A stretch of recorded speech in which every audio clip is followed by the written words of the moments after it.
समुद्र मंथन के द्वार निकले थे 14 रत्न। देव और दानवों में ऐसे हुआ था बंटवारा। जब समुद्र मंथन अमृत लिए तारी निकली तो असुरों के धैर्य की सीमा टूट गई और वे धनतारी से अमृत छीनने की कोशिश करने लगे। पुराणों में वर्जित एक प्रसिद्ध पौराणिक कथा है जिसमें देवताओं और दानवों ने मिलकर समुद्र मंथन किया था। इस मंथन के दौरान जहां एक तरफ हलाहल विष निकला तो वहीं दूसरी तरफ अमृत समेत 14 रत्न भी निकले थे। देवराज इंद्र को दुर्वासा ऋषि के शाप के कारण कष्ट भोगने पड़ रहे थे और उधर दैत्यराज बलि ने तीनों लोकों पर अधिकार कर लिया था। सभी देवता भगवान विष्णु के पास पहुंचे। तब भगवान विष्णु ने देवताओं के कल्याण का उपाय समुद्र मंथन बताया और कहा कि क्षीर सागर के गर्भ में अनेक दिव्य पदार्थों के साथ साथ अमृत भी छिपा है। भगवान विष्णु ने के सुझाव के अनुसार इंद्र सहित सभी देवता दैत्यराज बलि के पास संधि का प्रस्ताव लेकर गए और उन्हें अमृत के बारे में बताया। समुद्र मंथन के लिए तैयार किया। समुद्र मंथन के लिए समुद्र में मंदाचल को स्थापित कर वासुकी नाग को रस्सी बनाया गया। पश्चात दोनों पक्ष अमृत प्राप्ति के लिए समुद्र मंथन करने लगे। यह लीला आदि शक्ति से भगवान विष्णु के कछुआ अवतार और सृष्टि के संचालन के लिए रची थी। हेलो दोस्तों, वेलकम बैक है एक और नई वीडियो में। अगर मेरी वीडियो पे कोई नया है तो चैनल को सब्सक्राइब करना ना भूलो और वीडियो को बिल्कुल भी स्किप ना करें। काफ़ी इंटरेस्टिंग फैक्ट होने वाले हैं, तो वीडियो स्टार्ट करते हैं। नंबर 1, हलाहल विष। समुद्र मंथन के दौरान सबसे पहले जल का हलाहल यानी विष निकला। इस हलाहल की ज्वाला बहुत ही तीव्र थी।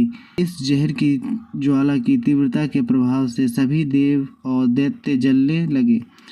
तभी सभी ने मिलकर भगवान शिव से जहर को झेलने की प्रार्थना की। इसलिए भगवान शिव ने उस विष को मुंह में भर लिया। शिव जी के इस विष को गले में रख लिया। इस कारण उनका गला नीला हो गया और शिव जी का एक नाम नीलकंठ भी पड़ गया। नंबर 2, घोड़ा। समुद्र मंथन के दौरान दूसरा रत्न सफेद घोड़ा निकला। श्वेत रंग का उच्च श्रव घोड़ा सबसे तेज और उड़ने वाला घोड़ा माना जाता है। यह अश्वों का राजा है। 7 मुख वाले इस अश्व को असुरों के राजा बलि ने अपने पास रख लिया। बाद में यह इंद्र के पास आ गया जिसे ताड़कासुर के इंद्र से छीन लिया था। इसके बाद ताड़कासुर के पराजित होने पर यह वापस इंद्र के पास आ गया। नंबर 3, सारंग धनुष। समुद्र मंथन के फल स्वरूप एक चमत्कारिक धनुष जिसका नाम सारंग था निकला, जिसे विष्णु जी ने धारण किया। नंबर 4, ऐरावत। ऐरावत सफेद रंग हाथी को कहते हैं। मंथन से प्राप्त रत्नों के बंटवारे के समय ऐरावत को इंद्र को दे दिया गया। 4 दांतों वाले सफेद हाथी मिलना अब मुश्किल है। हाथी तो सभी अच्छे होते हैं, सुंदर नजर आते हैं, लेकिन सफेद हाथी को देखना अद्भुत है। ऐरावत सफेद हाथियों का राजा है। समुद्र से उत्पन्न हाथी को ऐरावत नाम दिया गया। नंबर 5, कौस्तुभ मणि। भगवान विष्णु ने इस मणि को धारण किया। माना जाता है कि अब ऐसी मणि केवल इच्छाधारी नागों के पास ही बची है। कहते हैं भगवान कृष्ण ने गरुड़ त्रास से कालिया नाग को मुक्ति कराया था। तब कालिया नाग ने अपने शीश से उतार कर कान्हा को यह मणि दी थी। इस लिहाज से यह मणि धरती के किसी गुफा या समुद्र समा गई द्वारिका के किसी हिस्से में होनी चाहिए। नंबर 6, कामधेनु। समुद्र मंथन के दौरान कामधेनु गाय निकली। यह गाय दिव्य शक्तियों से युक्त थी, इसलिए लोक कल्याण को ध्यान में रखते हुए यह गाय ऋषियों को दे दी गई।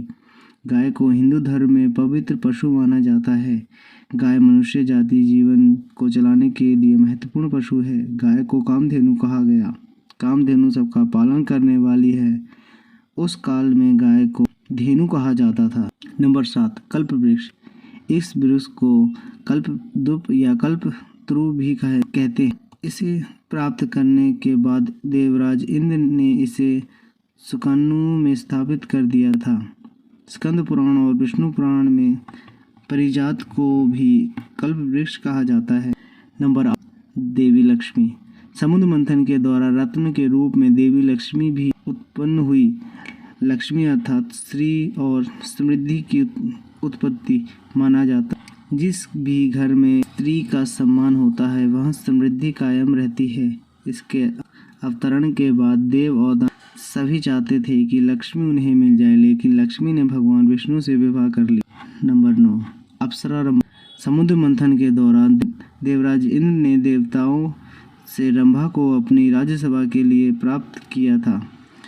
विश्वामित्र की घोर तपस्या से विचलित होकर इंद्र ने रंभा को बुलाकर विश्वामित्र का तप भंग करने के लिए भेजा था। अप्सरा को गंधर्व लोक का वासी माना जाता है। कुछ लोग इन्हें परी कहते हैं। नंबर 10, वरुणी देवी। समुद्र मंथन के दौरान जिस मदिरा की उत्पत्ति हुई उसका वरुणी रखा। वरुण का अर्थ जल, जल से उत्पन्न होने के कारण उसे वरुणी कहा गया। वरुण नाम से एक देवता हैं जो असुरों की तरफ थे। नंबर 11, शंख। समुद्र मंथन के दौरान रत्न के रूप में शंख की उत्पत्ति हुई। 14 रत्नों में से एक शंख को माना गया है। शंख को विजय, समृद्धि, सुख, शांति, यश, कीर्ति और लक्ष्मी का प्रतीक माना गया है। सबसे महत्वपूर्ण यह है कि शंख नाग का प्रतीक है। यह शंख भगवान विष्णु को समर्पित कर दिया गया, इसलिए लक्ष्मी विष्णु पूजा में शंख को अनिवार्य रूप से बजाया जाता है। नंबर 12, चंद्रमा। चंद्रमा को जल का कारक ग्रह इसलिए कहा जाता है क्योंकि इसकी उत्पत्ति समुद्र मंथन के दौरान जल से ही हुई। इसकी प्रार्थना का भगवान शिव ने इन्हें अपने सिर पर स्थान दिया। ब्राह्मणों, क्षत्रियों के कई गोत्र होते हैं। उनमें से चंद्र से जुड़े कुछ गोत्र नाम हैं, जैसे चंद्रवंशी। पौराणिक संदर्भों के अनुसार चंद्रमा को तपस्वी, अति और असूया की संतान बताया गया है। नंबर 13, धनतारी। भगवान धनतारी विष्णु के अंश माने जाते हैं और आयुर्वेद के जनक। अपने अवतरण के बाद इन्होंने ही लोक कल्याण के लिए आयुर्वेद बनाया और ऋषि मुनियों को वेदों को इसका ज्ञान। नंबर 14, अमृत। समुद्र मंथन के अंत में अमृत का कलश निकला था। धनतारी देव के हाथ में ही अमृत का कलश था। देवताओं और दैत्यों के बीच अमृत बंटवारे को लेकर जब झगड़ा हो रहा था, तब भगवान विष्णु ने मोहिनी का रूप धारण कर अमृत देवताओं में बांटा। राहु ने छल से अमृत का पान कर लिया। क्रोधित होकर भगवान विष्णु ने अपने चक्र से उसका सर काट दिया। इसी राक्षस के शरीर के 2 हिस्से राहु और केतु कहलाए। भगवान विष्णु का मोहिनी अवतार। अमृत के लोभ में ही असुर समुद्र मंथन के लिए तैयार हुए थे। जब समुद्र से अमृत लिए धनतारी निकले तो असुरों के धैर्य की सीमा टूट गई और वे धनतारी से अमृत छीनने की कोशिश करने लगे। धनतारी से अमृत छीनने के बाद अपने तमोगुणों प्रधान स्वभाव के कारण असुर आपस में ही अमृत पहले पीने के लिए लड़ने लगे, पर कोई भी अमृत पी नहीं सका। ये देखकर देवताओं ने भगवान विष्णु से सहायता का अनुरोध किया। तब भगवान विष्णु बोले कि असुरों का अमृत पान करके अमरता प्राप्त करना सृष्टि के लिए ही हानिकारक है। यह कहकर भगवान विष्णु ने मोहिनी रूप धारण किया, जो सब प्रकार से गुणों में परिपूर्ण थी। भगवान विष्णु के इस अवतार को मोहिनी अवतार भी कहते हैं। मोहिनी रूप धारण करके भगवान असुरों के बीच चले गए। असुरों ने ऐसा रूप पहले कभी नहीं देखा था। सबके सब भगवान की माया से मोहित हो गए। तब मोहिनी ने कहा कि आप सब लोग व्यर्थ ही झगड़ रहे हैं। मैं इस अमृत को देवताओं और दैत्यों में बराबर बराबर बांट देती हूँ। इस प्रकार उन्होंने 2 पंक्ति बनाई, पहली दैत्यों और दूसरी देवताओं की, और इस छल से अमृत सिर्फ देवताओं को ही पिलाने लगी। मोहिनी के आकर्षण में मोहित दैत्य इसे समझ नहीं पाए, पर राहु नामक दैत्य इस चाल को समझ गया और वेश बदलकर देवताओं की पंक्ति में बैठ गया और अमृत पान कर लिया। वह अमृत उसके कंठ तक ही पहुंचा था कि देवताओं कल्याण भावना से प्रेरित होकर चंद्रमा और सूर्य ने उसके भेद को प्रकट कर दिया। जैसे ही भगवान विष्णु को इस बात का पता चला, उन्होंने सुदर्शन चक्र से राहु का धड़ सर से अलग कर दिया, पर अमृत पान करने के कारण राहु के शरीर के दोनों ही भाग जीवित रह गए। सर वाला भाग राहु और धड़ वाला भाग केतु कहलाया। ये दोनों शायग्रह हैं।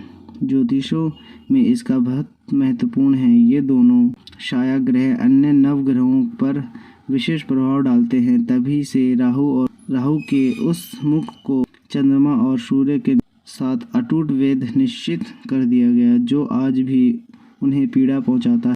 अमृत का पान करके देवताओं की शक्ति फिर से बढ़ गई और उन्हें दैत्यों का पर आक्रमण करके उन्हें पराजित कर दिया गया और स्वर्ग का राज वापस ले लिया गया। उम्मीद है दोस्तों आपको वीडियो काफ़ी अच्छी लगी होगी। अगर वीडियो अच्छी लगी है तो लाइक करना ना भूलें। थैंक यू दोस्तों।